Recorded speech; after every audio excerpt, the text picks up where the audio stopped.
বকের শীতকাল। রাহানুমা কারিমা ওয়াজিহা।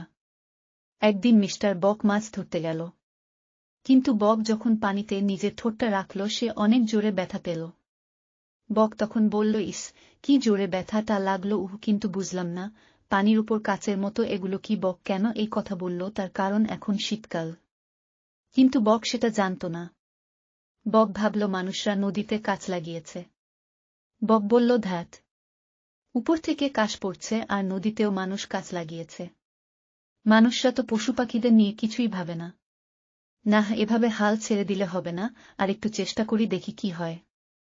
এই বলে বক আবার চেষ্টা করতে লাগল। না, আর পারছি না, যাই কোথাও গিয়ে দেখি কেউ সাহায্য করবে। এই বলে বক কাঠ বিড়ালির বাসায় গেল। কাঠ বিড়ালি বককে বলল, কি গো, হঠাৎ আমার বাসায়, কিছু লাগবে? বক বলল, না গো। বলছি কি, তোমার কাছে মাছ আছে? কাঠ বিড়ালি বলল, না গো, মাছ নাই, কিন্তু বাদাম আছে। নেবে নাকি? বক বলল, না থাক। নেবে নাকি? বক বলল, না থাক। এই বলে বক গেল খরগোশের বাড়ি। খরগোশ বককে দেখে বলল, কি গো, হঠাৎ আমার বাসায়, কিছু লাগবে? না গো, বলছি তোমার কাছে মাছ আছে। খরগোশ বলল, মাছ নাই, গাজর আছে, নেবে নাকি? বক বল, না থাক। এই বলে বক গেল বুদ্ধমান কাকের বাড়ি। কাক দেখে বলল, কি গো, হঠাৎ আমার বাসায়? বক বলল, আমার একটা মাছ লাগবে। কাক বলল, কেন, তুমি তো ধরে নিতে পারো। বক বলল, ধ্যাত, মানুষরা নদীতে কাচ লাগিয়েছে। কাক বুঝতে পারল বক কি বলছে।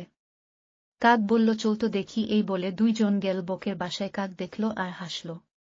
বক বলল, কেন হাসছো? কাক বলল, আর এ বোকা, এটা কাচ না বরফ। বক বলল, হে হে, মজা করো না, কি প্রমাণ আছে তোমার? কাক বলল, এখন শীতকাল। বক বলল, ওহ আচ্ছা, কিন্তু আমি এখন কিভাবে মাছ খাবো? কাক বলল, আমার কাছে জমানো মাছ আছে, তুমি একটা মাছ নিতে পারো। বক বলল, ধন্যবাদ কাক। কাক বলল, তোমাকে ও ধন্যবাদ।